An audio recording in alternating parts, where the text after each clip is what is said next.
Ladies and gentlemen, presenting the Professor Greg Dooley and the pundit Steve Clark. Men, take the mic.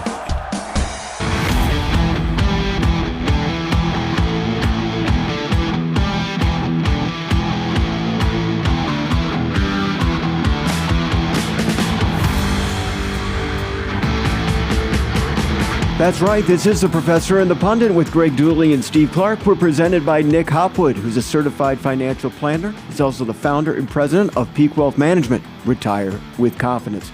Greg, our first ever guest is joining us on the show today. Man, I love this guy. He's the brother-in-law of a close friend of mine from Michigan, and he's a Michigan guy.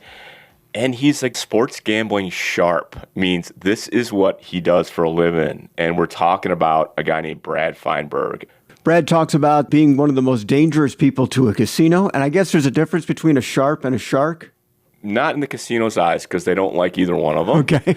But he is literally banned or highly restricted from gambling sites because he does so well. So if you need anything else to know that. Like, that's who we're talking to. He's on a restrictor plate, like in NASCAR. So we talk about Michigan's odds of winning the Big Ten, the national championship as well, and JJ's chances of winning the Heisman. That a little later in the program. By the way, Steve and I live in the same area, and I love, Steve, that on our way to the studio, we drove separately today, that you did an ultimate dad move and suggested directions for me to get here, which Thank was you. awesome. I am the progressive dad. Hey, I take this route every day. You go up State Street every day. You don't have to put up with US 23 and Michigan Avenue, so I thought I was being helpful. You were. But I guess I'm being the progressive old man now. No, and we had Father's Day a few weeks ago, and I remember that someone on Twitter said, "What is your biggest dad move?" And my routine when I'm at Michigan is I walk from campus to the the Arboretum, which is a big nature area that was donated, a big piece of land that goes down to the Huron River. And I was walking out, and a van pulled up, and they rolled down the window, and it was two moms. They wanted to know where the Arb was, because there's all kinds of construction like everywhere else in Michigan. And I pointed to where the Arb was, and then I did another ultimate dad move. I suggested a parking spot for him in the shade. That was like a few spots away. You should park there in the shade, because they had kids in the car. I walked away and go, what am I doing? What am I doing? I'm such a dad. So there you go. So it definitely tops, Steve, you suggesting my path to get here today. Well, thank you, Greg. I feel younger already. We did get more feedback, by the way, not only from friends of ours, of course, who are checking it out, reaching out, but we got more 5-star ratings. Thank you for sharing and talking about this with your friends. We got a recent feedback, Michigan football and much more. Greg and Steve are fascinating and important topics that get to the heart of college athletics and swirling changes going on with NIL, conference politics, and history. So thank you. Keep rating, sharing, and we are growing. Our numbers are bigger. We appreciate that, and we're going to keep coming at you. The NBA draft recently happened, and it was quite an eye-opener and a bit of a head-scratcher for Wolverine fans to see how high Jet Howard and Kobe Buffkin wound up being drafted. Jet went 11th overall to the Orlando Magic. The Magic with 4 Michigan players on their roster now, and Buffkin drafted 15th to Atlanta. The NHL draft is happening the day after this recording, but Greg, you've gotten to know some of these guys as people in the classroom. So one of the cool things about teaching this class is I get athletes in my class, right? So I would say about maybe 20%, a quarter, from all kinds of teams come in. But some of the people I have in my class are obviously higher profile and on the bigger teams. So I had actually most of the hockey team has taken either my leadership class or my history of college athletics class. They're great kids. We had Luke Hughes, right, who basically straight from playing in the Frozen Four to the New Jersey Devils. Adam Fantilli was in my class, Hobie Baker Award winner. Great kids. But I also had Kobe Buffkin in my class.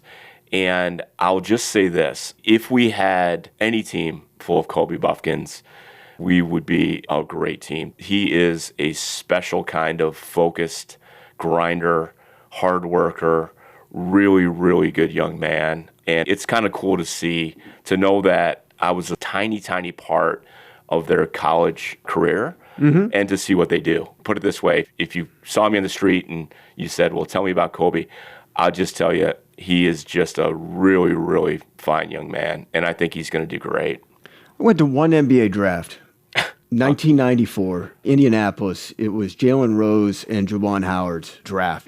I wanted to go to Indianapolis and see what it was like behind the curtain. I always like to see what it's like going behind the curtain. It was fascinating to me, and I think that the memories that have stood out, as that was now 30 years ago, is what happens once a player is drafted out of the green room. We've all seen the couch scene and the parents and the nervousness that goes on trying to bide time, and their name gets called, the hugs and kisses started, the exhilaration is felt, they put on the hat, they hold up the jersey, they're with the commissioners, have an interview on TNT, on another sofa, or a stand-up, and then they go away and lather, rinse, repeat for the first round, or whoever's left in the green room.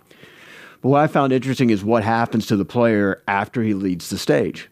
It's just one interview after another. So they just did the live TNT interview. They're going to go and do a room, private room. No one else is invited into it. They're going to do it for ESPN. Then they're going to go into another room and talk with the team for a little bit, so you don't see him for another half hour. Then he goes into another private room where it's only a conference call with the local media of the team that drafted him. Meanwhile, if you're behind the curtain in Indianapolis, you're waiting, when is this guy going to the podium behind the stage to talk to the people who are actually there at the NBA draft? And the answer is a few hours later. It's amazing how long it takes to get through the process, because everybody wants their own private time.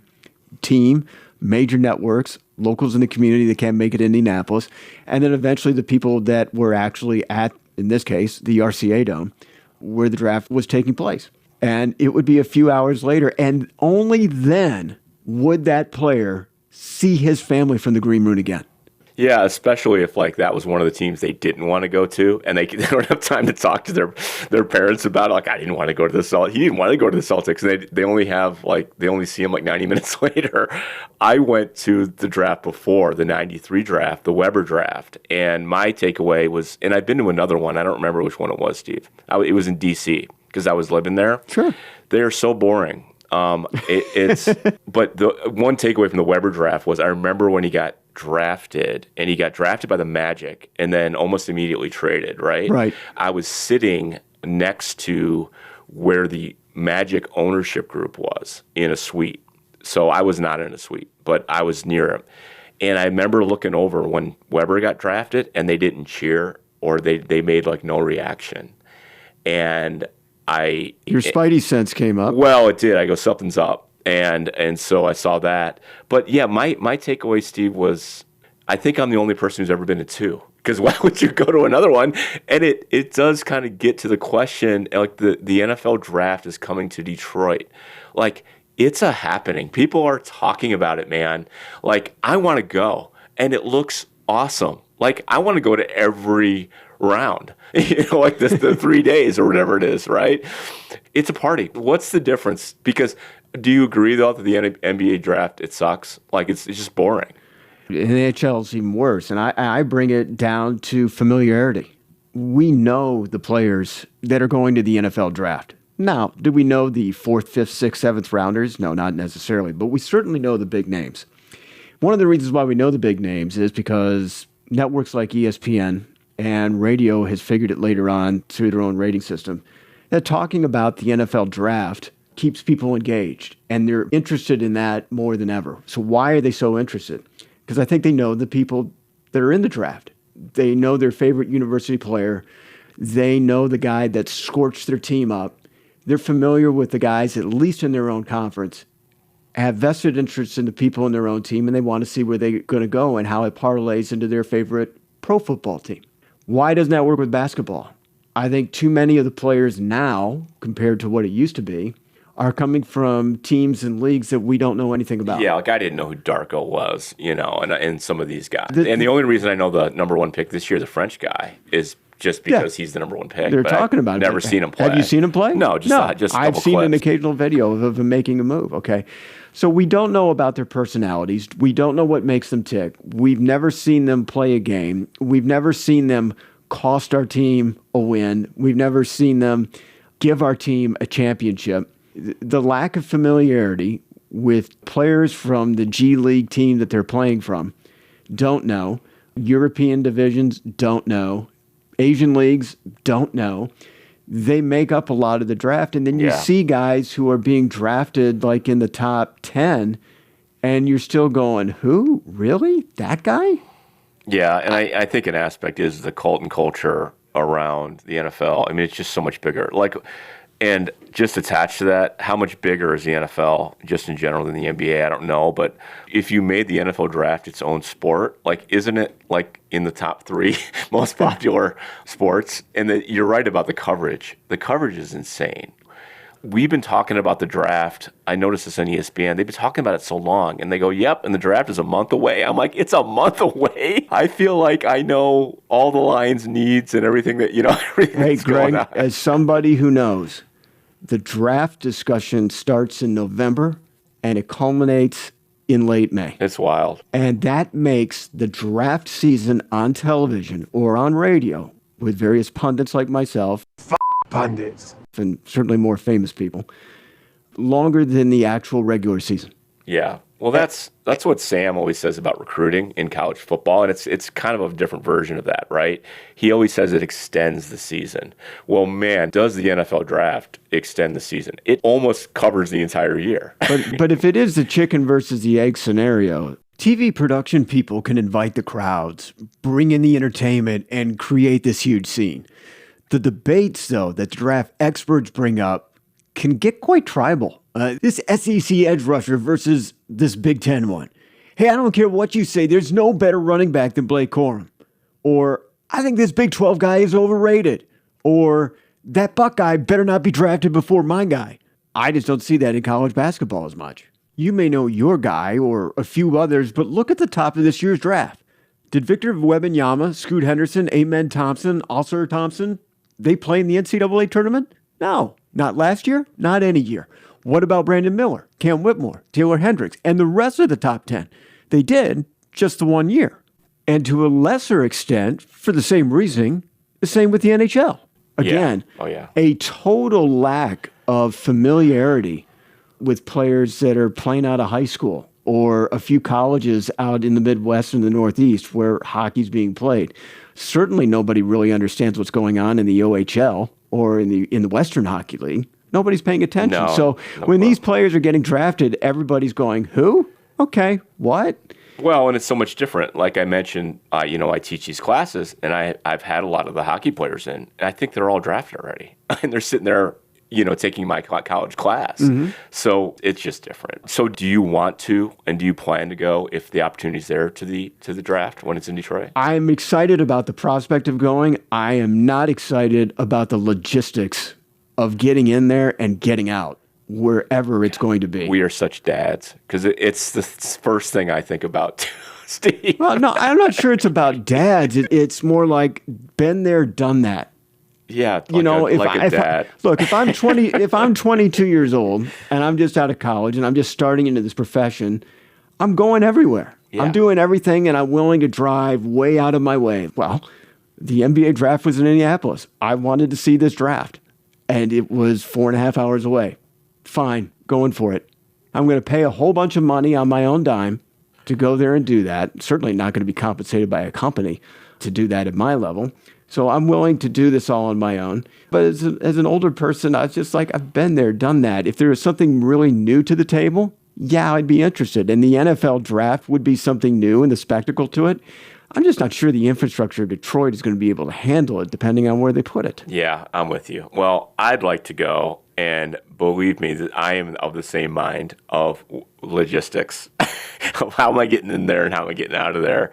But sadly, the logistics, that drives more and more of my life. And that's probably what prompted you, Steve. I spent 50 minutes in a parking garage at the Taylor Swift concert trying to get out. Never again.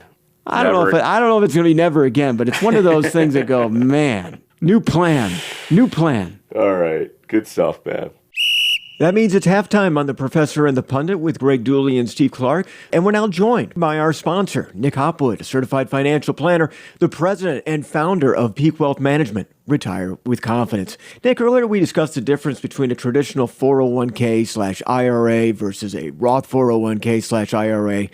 Withdrawing money for retirement is taxed in a traditional, while the Roth isn't because you've already paid taxes on it during its pre-growth state. A lot of people like me have both the traditional and a Roth. Which money should I take out first in retirement? Steve, this is the hottest topic in financial planning now. I call it tax optimization. So when you're in retirement, you generally have Social Security, maybe a pension, and your portfolio. Okay? We're counseling people to delay that Social Security.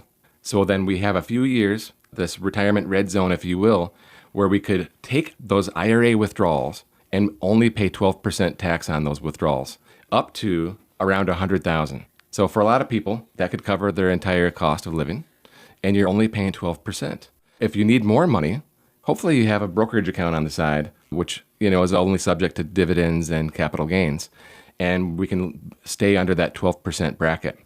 And the Roth could be needed to manage that 12% bracket as well, but I prefer to delay the Roth as long as possible. Now, if you have a great big brokerage account, rather than taking IRA withdrawals to fund your income need and your cost of living, we could do Roth conversions at 12% up to $100,000. And now that is getting into tax-free forever. And we're really depleting the pre-tax bucket and growing the tax-free bucket with tax optimization 12% brackets. Thanks, Nick. We'll have more in-depth conversations with the advantages of Roth IRAs in the upcoming weeks. But if you can't wait, go to peakwm.com or call 734-681-7575. That's peakwm.com. The ever-changing sports world, whether it's about fantasy or business, is increasingly about the numbers. And Brad, the big brain Feinberg, check out the big brain on Brad, is our first ever guest on The Professor and the Pundit. He's based out of Philadelphia doing sports radio out there, as well as making regular Saturday morning appearances on Fox Sports Radio. One of the reasons why he's on is he's a Michigan grad from 1993 in sports management and communication, which is a double jackpot in our book. And another highlight of why he's on the program is that Brad is effectively banned from online sports gambling because of his success. His brain is like a lethal weapon, like Bruce Lee's hands. They have banned him. Basically restricted him down to nothing that he can bet. So if you don't believe that Brad is truly a sharp, believe it. Believe it. Brad, welcome to the program. And I guess, first of all, how do you get labeled as a sharp, and what does that actually mean? Well, first of all, great. Thank you guys for having me. It means a lot. I'm really excited to be doing the show.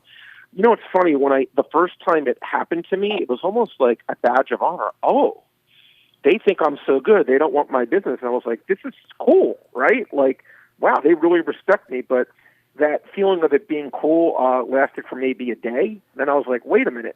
I can't bet at this casino anymore. And it made it, really challenging.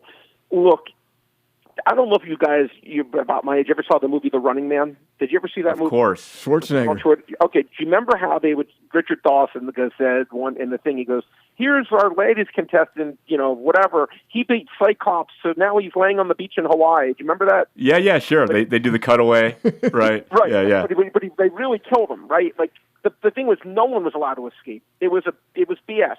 That's the way these casinos are. And I hate to say it, no one's allowed to win.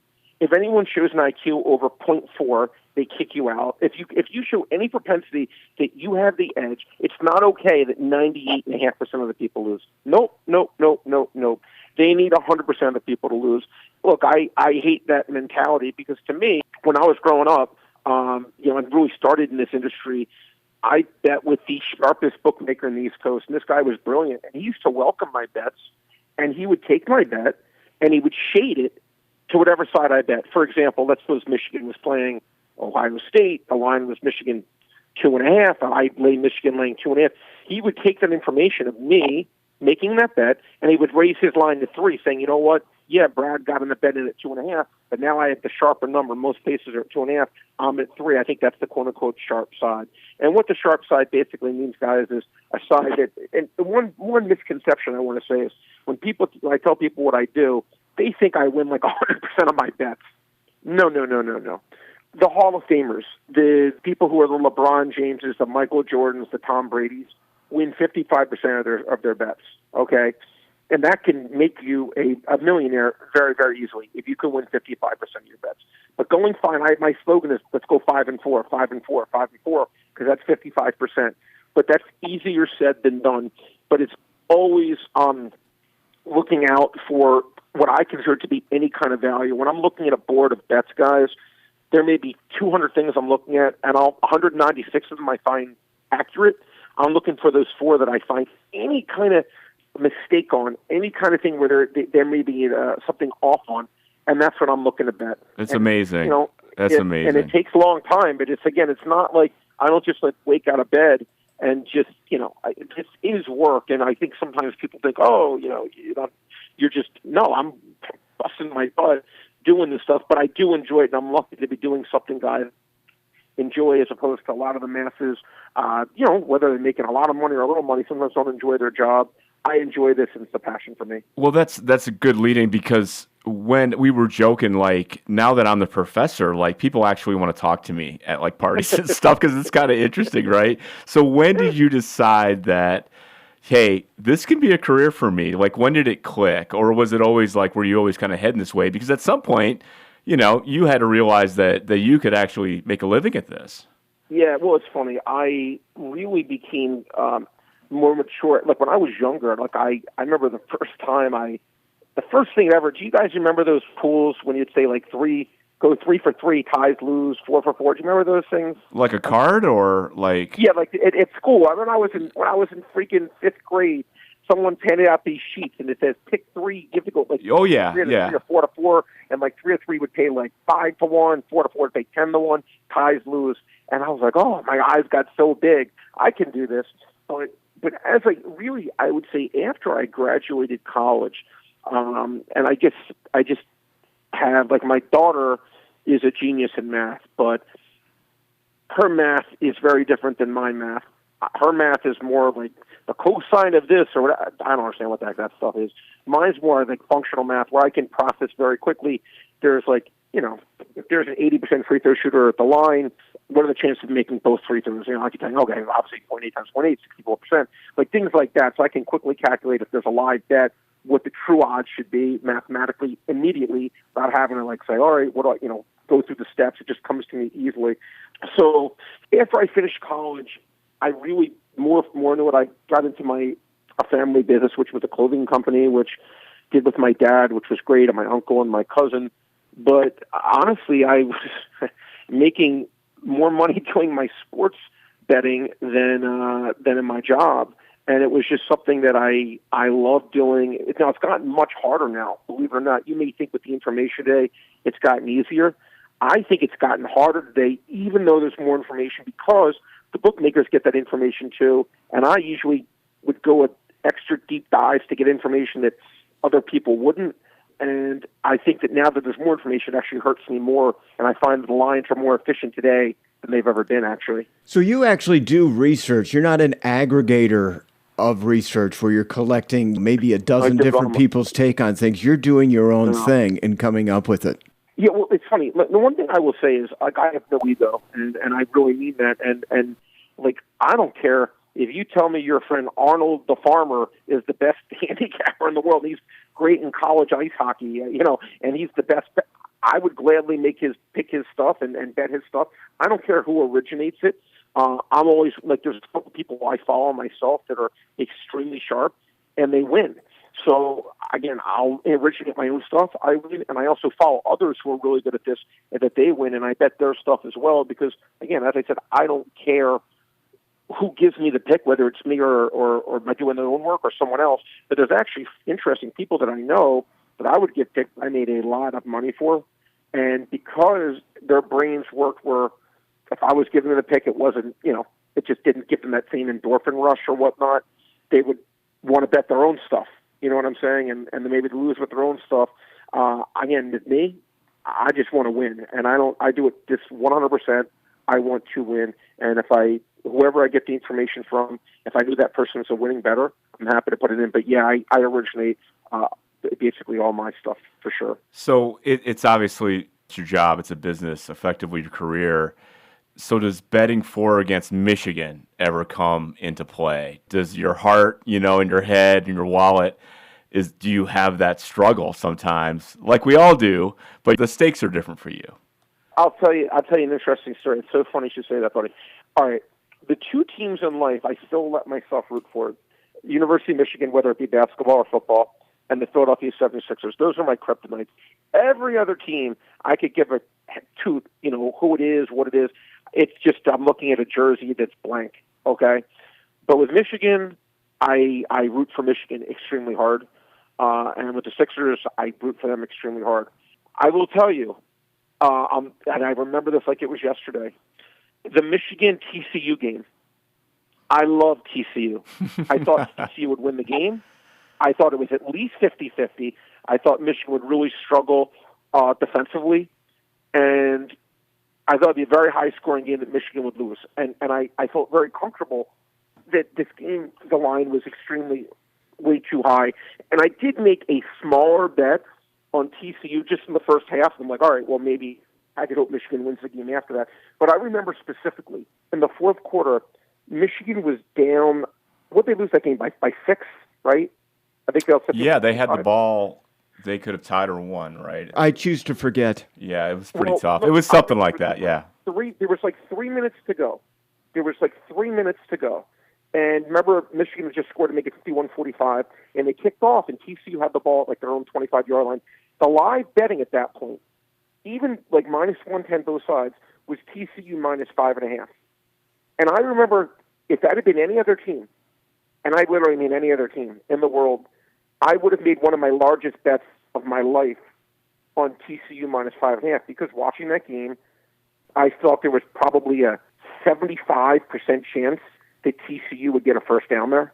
Again, I really thought the chance of Michigan slowing them down and not getting a first down were about 1 out of 4. And even if they didn't get a first down, Michigan still has to score a touchdown, which is still far from I thought this bet was a legit 2 out of 3 winner. And I laid off, and I would have bet it huge, but I laid off because I really wanted Michigan to win the game, and I just couldn't do it. Wow. That was probably the only time I can truly remember me laying off a big bet in a Michigan thing, but because I just wanted them to win so bad. Somehow you just made it me feel worse about the game. And it's funny. It really did make me feel worse. It's funny you should say that. It really actually did.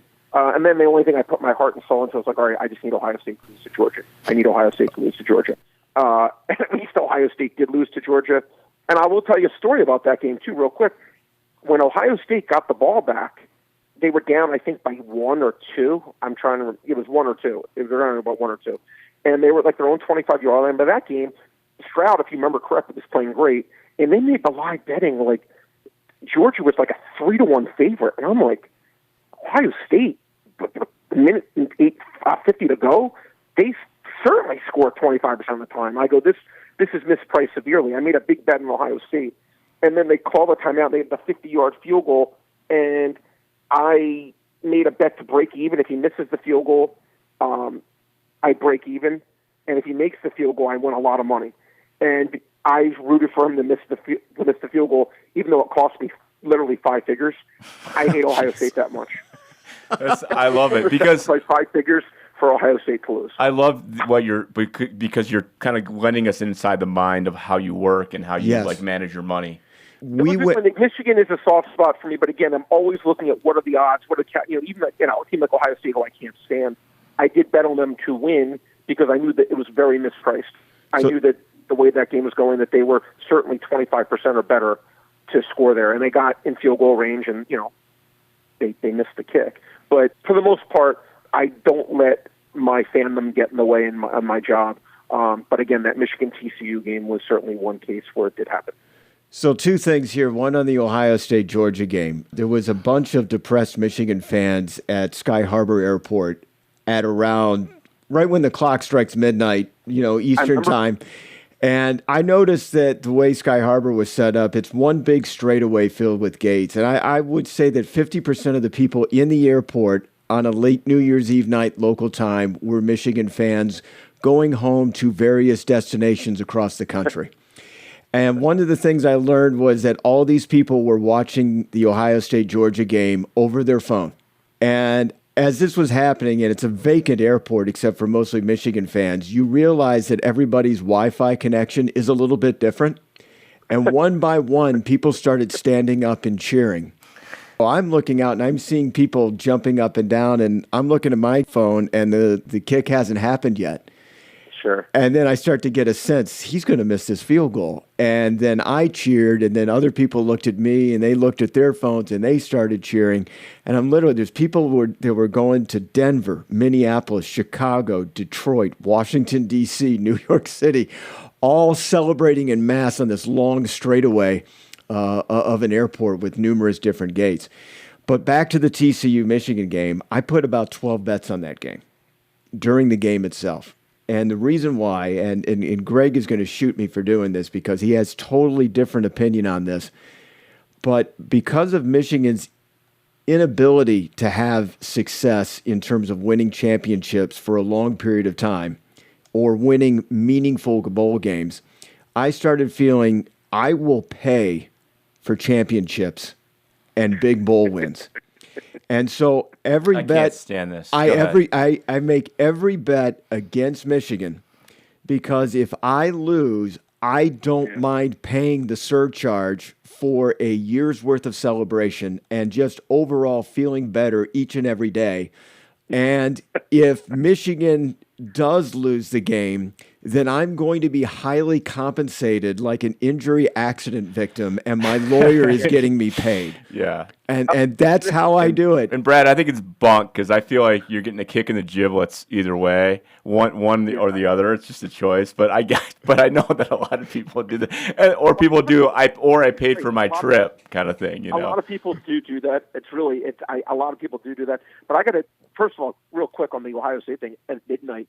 My girlfriend was literally, she was in a different room calling. I don't know if you remember, it literally, the kick happened like literally spot on, like 12 o'clock in like 7 seconds, because she's literally like, come in here and give me a New Year's Eve kiss. And I'm like, no.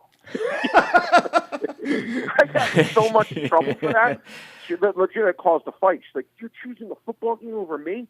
And I'm like, look, I needed this guy to miss his kick, even though, but anyway, but, it's interesting what you said about Michigan's history or maybe not winning the big game. So I'm going to fight back on you that a little bit because, it may be true what you're saying. I mean, are you going to tell me that J.J. McCarthy, how he plays in that game, is based on anything that happened in 2014 or, you know what I'm saying? Like, I just don't see any correlation to it, in my opinion. Now, if they're the same players that haven't continually gotten it done, then I'll say, okay, that's a fair comment.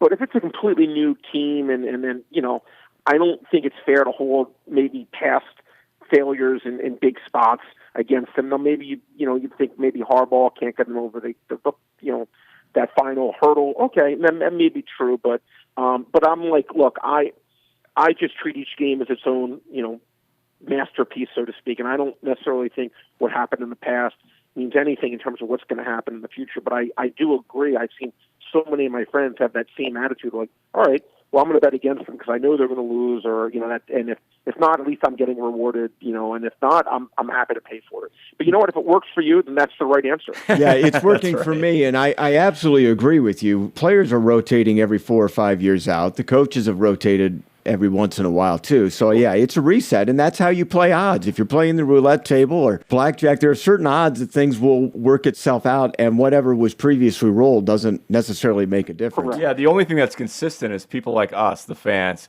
We're always here. but Greg is like ready to take my Michigan card away from me, and I'm out of the club because but it's not. It's really not, Greg. It's not him being unloyal. Talk to me. His way. It's his way of doing it. And you know what? As I said, fans have their own way of doing it. And like sometimes, look, again, people can't watch a game with me. I used to, I can't tell you a story, but like I used to watch these games in super slow motion because I couldn't take the suddenness of a play. I wanted to break down like then they switched my cable box. I couldn't do this, but I could watch every play in super slow motion, and I would analyze what's going to happen before it happens because I didn't want the suddenness of like a 50-yard pass going against me, at least I could kind of say, all right, is this going to be complete? Is it not? And I'll literally studying it like a total sick human being. And that's how I would watch every single play. And then the good thing is there would never be a commercial. I mean, a stoppage, because by the time I was done watching it, the next play was about to start. That's wild. My way of doing it. I wanted to be able to see how the play was going to happen, how it was going to break down, who was getting open, and not that that's normal. It certainly isn't. Because certain people could not watch games with me. But where should we start on what's normal and what's not? We all have our rituals, we're superstitions, even the most, superstitions. Oh, absolutely. So we can't let you get out of here, though, Brad, without talking about a couple of the prop bets that are coming up for the Michigan season. Steve, what do we got on the board right now for prop bets that maybe we can get some insight from the brain on? Well, so the NCAA futures that I think everybody is wanting to know about is the Michigan over-under for wins in 2023. I currently have it at 10.5. Brad, do you have that the same way? Yeah, it's 10.5. Interesting. Look, their schedule next year, I think, it's pretty challenging. I don't know if you guys saw that yet. For this year, though, look, to me, the real tough games, the two games that stand out are, at Penn State, and then, of course, the Ohio State game is the last game of the year. Look, I think Michigan's going to be really good this year, guys. I really, really do. I think Alabama's a team, by the way, I bet them under 10.5. I think Alabama is going to be not as good as maybe some people think. I think Michigan is going to be extremely tough. I did bet them plus 220 to win the Big Ten. And I think that's I think they're the most likely winner of the Big Ten. What I like about it is the Ohio State game, they get it home, they get it at the Big House. So even if, let's say, they were to lose that Penn State game, there'd be a very high likelihood they could still, go to the Big Ten championship if they win that Ohio State game. To me, again, I bet them pick them against Ohio State in that game and look ahead lines as well. And I think this will be a really good season for Michigan. I would be extremely disappointed if they do not go to the college football playoffs. I think they have everything in place to have a terrific season. I don't know if you guys agree or not, but again, I do think they'll go over 10.5. The highest I see them to win the national championship is 10-1 odds. I prefer the plus 220 to win the Big Ten from a math standpoint because basically I call ceteris paribus, everything they all equal. If you say they're 50-50 in the two playoff games, which, they could be a big favorite, they could be a big underdog. You don't know if they're playing a team like Georgia, they'll be a dog in theory, but let's call that 1 out of 4. Well, if they're 1 out of 3 to win the Big Ten, that's 1 out of 12. It's a little bit better odds than winning the title. But I do think 10-1 is not a horrible bet because I think this Georgia team will not be as good as the last couple Georgia teams, losing Stetson Bennett. And I really think Michigan with McCarthy, I think I'd be very disappointed that this is not a really, really good Michigan team. So a couple of things to clear up. Michigan at plus 220, what is that? Is that your personal odds or is that the odds right now? And does that make Ohio State the favorite to win the Big Ten? Yeah, Ohio State, I got plus 220. I still see them anywhere from plus 170 to plus 200 area to win the Big Ten. Yeah, Ohio State's more like plus 160. I personally, again, I think Michigan should be favored over Ohio State. I really do. More certainty at the quarterback position for sure. They have that game at home. Again, I think Michigan should be favored over Ohio State. But because Ohio State's had so many good years in a row, I get it.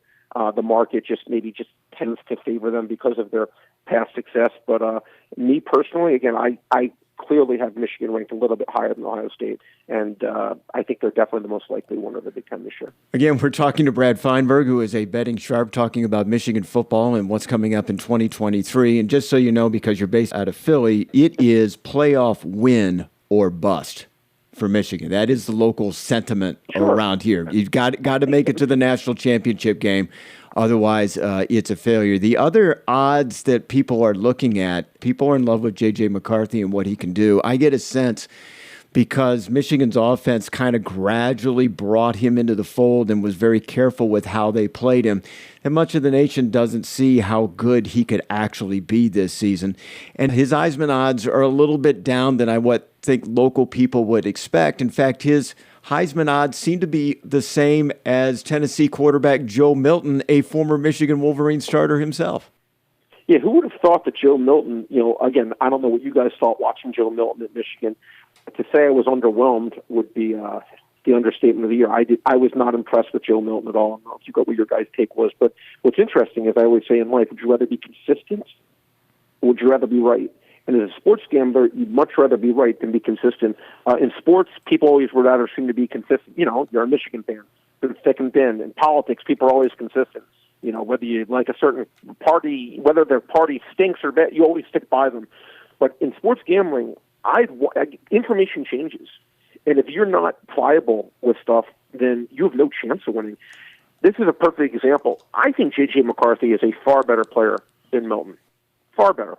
But if you would ask me at 25-1, which quarterback I think is the better chance of winning the Heisman, not close for me. Milton by a mile. I think McCarthy is the better player. But I think for a Michigan quarterback to win the Heisman Trophy with the way they run the ball, they'd almost have to have a completion percentage of 85% because they're just not going to get the sheer volume that these other teams are going to have. And you saw last year with Hendon Hooker, how good he was. And then when Milton came in and Milton's stats were flat out incredible. I will say that. See, Tennessee's offense is extremely quarterback friendly. Now, if J.J. McCarthy was on Tennessee, I would say he would have a real chance of winning the Heisman Trophy. But with Heupel there, I really think that Milton's going to put up good numbers. But I will give you a bet I did make. I took him plus 5.5-1. You can still get 5-1. Listen, I don't need to outsmart myself. Guys, who's the best player in college football? Caleb Williams. Caleb Williams is back. The USC quarterback. Yeah, that's true. Yeah, Caleb Williams is the best player in college football. He had one of the incredible years last year.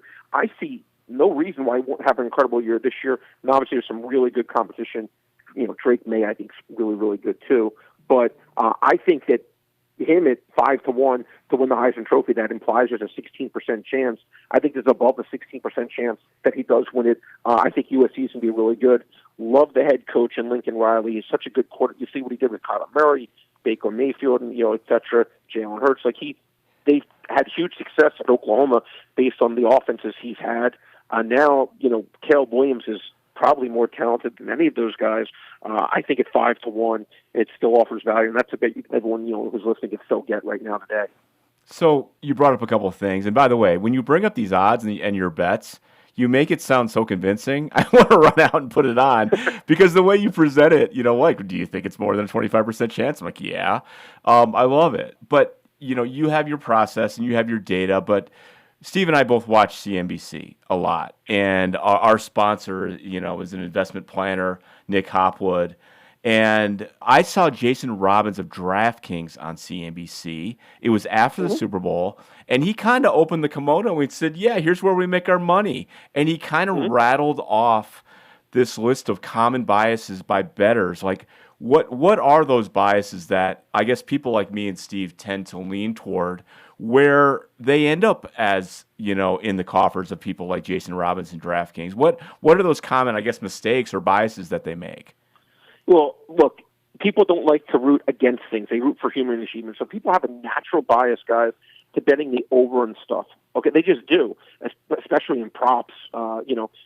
Nikolai Jokic, or Tom Brady's passing. You want to root for him. Rooting against him isn't fun. Rooting for him is fun. But doesn't that imply then there's value in the unders? Yes, there is. Okay. There is. By Okay. the way, all the stuff I'm going to say on the show for everyone listening. The best information I'm going to give you is this. I'm giving you a piece of gold right now. Gold. If you were to take every single prop bet for the NFL this year, that whether it be FanDuel, DraftKings, MGM, whoever, Caesars, whoever posts these odds. All right, this goes for you guys too. Okay, if you were to bet every single under for touchdowns, rushing yards, passing yards, receiving yards, catches, do you know what your winning percentage would be the last 3 years if you blindly bet every under? Just take a guess. I'm going to start to say 55%. 64%. Wow. The reason being, on a season-long bet, I want to see if you guys know why it's such a high percentage. I want to see if you can guess this, because you're both smart guys. Why do you think it's such a high percentage? Of paying off the unders. People get hurt. You got it. That's exactly right. Ding, ding, ding. Winner, winner, chicken dinner. Big brain? Yeah, exactly. The little brain on Greg. Yeah, the great brain on Greg. There we go. It's people get hurt. And when they set these over-unders, you're basing it on someone playing 17 regular season games. So I'll give you an example. Let's just suppose a wide receiver, like Odell I don't know about it. Just whoever. Cooper Kupp averages 80 yards a game. You times 17 times 80, and that's going to be his over/under. If he averages 3/4 of a touchdown per game, they'll make his touchdowns 12.5 or whatnot. But here's the thing: suppose he gets hurt like he did last year, and so many players get hurt in the NFL, or they miss 2 games. So missing those 2 games, if you're taking it over, you really have to win the over. You have to be really, really correct. So I would say 98 to 99% of my bets for season totals for individual players are on the under. Wow. I did bet one over this year, which will be my only one. I can tell you that they made Odell Beckham's receiving yards 525.5, which I was like, wow, okay. They're saying he's going to get 30 yards a game. I think Odell Beckham's number should have been about 300 yards higher than that. So I let myself bet the rare over, but my entire portfolio is going to be unders. And every pro who does this, their bets are always on the under because, again, almost 2 out of 3 times you're going to be right because of the injury factor. Now, people have a bias towards betting overs. Now, if you bet an individual game and over-under, that's okay, but it's more the season bets. You just can't do it. And, or if you do it too much, you want to do one bet out of 100, okay, that's about what I can live with. And people, look, they like to bet favorites too. They like to bet, the team that's supposed to win. They're not factoring in that spread, if let's suppose, Denver's playing right now in the NBA Finals against Miami. Well, Denver's laying 9.5 points. Well, getting that 9.5 points, it makes it theoretically an even game. But people treat they're just going to win. Well, yeah, they may win, but laying 9.5 points makes it a far more even bet. It makes everyone's IQ the same, so to speak. So that is a bias people make. And another thing I'll say is I'm willing to put in bets that I think are going to lose all the time. And as long as the math works out. Again, my biggest win this year, I had the Sacramento Kings 100-1 to win the division. Did I think they were going to win the division? No. But I thought those odds, which I placed during the season, probably about 15 games in, I thought those odds at 100-1. At the time, they were 9-6. Golden State was playing horribly. Phoenix was playing mediocre. The Lakers were playing horribly. I thought the odds maybe should have been more 25-1. And, if I'm getting 100-1 on a 25-1 thing, that's going to make up for a lot of mistakes right now, that 100-1 winner that I got. I'm always want to put in a bet that I think is going to lose if the math is correct. So if you're going to give me 4-1 on something that the true odds are 3-1, I'm making that bet every single day of the week. And while 75% of the time I'm going to lose, my ROI is still going to be extremely positive because I'm still going to win it more than I'm getting paid out more than what the true odds are. Brad, thank you for those tips. I'm sure our listeners appreciate it. It's always about education. We're all about that, and you're certainly giving us something on that. One last education type of question for me before we sign off, and would love to have you back on the program again. Anytime, guys. On the Professor and Pundit. A lot of Michigan football fans, this is the time they drink the Kool-Aid. And everybody's really, really excited and talking about the chances. And I said around here, it's playoff win or bust for a lot of people. But we also kind of know the people who make the numbers are trying to get 50% of the people to feel one way and 50% of the other feel the other way, and they make the money in the middle. With such a broad Michigan fan base and such interest, because they're so large and they're so positive in the summer, do you think that the numbers are actually shifting in a certain way because of that, or is that neutralized out? No, I think it's neutralized out. No, look, this is all done on a power rating basis, and maybe there'll be a half point on a game, maybe, max. Okay, nothing more than that. But I actually personally think there's nothing. I think it's just purely a power rating between two teams. And plus, again, there's so many quote unquote name teams. Alabama, Georgia, Texas, Ohio State, Penn State. The list goes on at USC. The list goes on and on and on. Of teams that you could say that about, not just Michigan. So no, these lines are set by a power-making perspective. And look, the average person is going to default to their comfort food, right? Taking the big names and taking the favorites. That's the comfort food. That's the potato chips. It's easy to do. It tastes good, and it's easy to root for that as opposed to taking, Northwestern or Minnesota against Michigan where you're going up against it. So sometimes maybe you're getting a half point in value because of that, because people like to take the favorite and the better team. But one other piece of advice I love to give to your listeners, guys, is my favorite thing to do now. I'd say out of my portfolio, 90% of the bets that I'm making in terms of games are live betting. And it's not as stark as this, but if I said to you in blackjack, you can see the dealer's hole card, it certainly raises your IQ a little bit. When you got to watch these games, to me, and you could see how the game, like for example, the Georgia TCU game, I could literally tell when I say right away, I'm like, this game's going to be like 16-0. Like, and but not just me, like anyone watching the game could see it was just a crazy mismatch. And I just kept betting Georgia on every single stoppage. So I'm like, TCU can't score, and Georgia scores every possession. Now, before the game, I may have thought Georgia was going to kill them, but I didn't know, right? And so, but when I watch a game and I can see how certain matchups are going, how the game's being dictated, maybe how the game's being refereed if it's a basketball game, or just certain matchups, how they're being certain players are taking advantage of certain other players. Maybe, like for example, the Michigan TCU game, TCU in the trenches did a lot better than people expected, right? And so I like to see how the game's going, and I trust my eyes. And that's a far better way to meet a bet than I call it betting pre-flop, where, you're just betting a game before the game starts. Don't be lazy. Watch the game and see what your eyes think. And I guarantee you that will raise your percentage, in my opinion, of how much you win bets or lose bets. It's funny. It wasn't long ago. I was in the press box, and Jerry Hanlon, who came with Bo Schembechler 1969, was up there. And he told me, he goes, I can pretty much figure out who's going to win the game in the first few minutes. I go, what are you talking about, Coach? And granted, this was the time when the running game was a lot more premium. He would just watch the line, and he would watch the push. And he'd watch both sides get the ball, and he said it was 80% accurate, Wow. Believe it. But so I don't know how people like Jerry Hanlon are going to be around or how they communicate, but we do have, speaking of CNBC, the hottest topic right now is AI and the stocks, and the companies that are embracing AI. That's where all the money's flowing. I'm curious if it's impacted the world of sports betting yet, and if not, where we're going to see it. Yeah, it's for sure. I'm not sure that I've wondered that myself.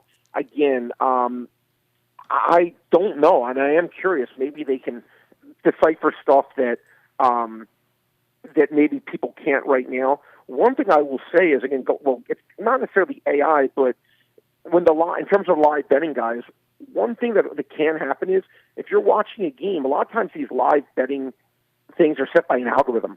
Just by an algorithm, they know, okay, a 7.5-point favorite. When they're up 10, this is what the line should be. When they're down 3, this is what the line should be. But suppose the quarterback gets knocked out of the game, or the star running back, or the star receiver. A lot of times that algorithm's going by maybe AI can help that, as opposed to just a stale algorithm that's just factoring in faceless people. Maybe the AI can help with that, but those are another advantage you can get when you live bet. But I haven't really used any of the AI stuff. Again, maybe it is going to be something that is good, and it certainly maybe it'll help the bookmakers more, maybe it'll help the players more. I'm not sure, but it certainly will be interesting, if nothing else, to see how it does affect the sports gambling industry. I have not seen personally anything of it yet, but that doesn't mean it's not going to be potentially huge. Yeah, starting quarterback with a 90.5 rating goes out. This is how it changes things versus a guy who has a 52.3 rating. Yes, exactly. That's exactly correct. Because right now I think they're sometimes a little bit slow on that. But maybe with the AI, look, you always try to, as a gambler, be one. Because here's the thing.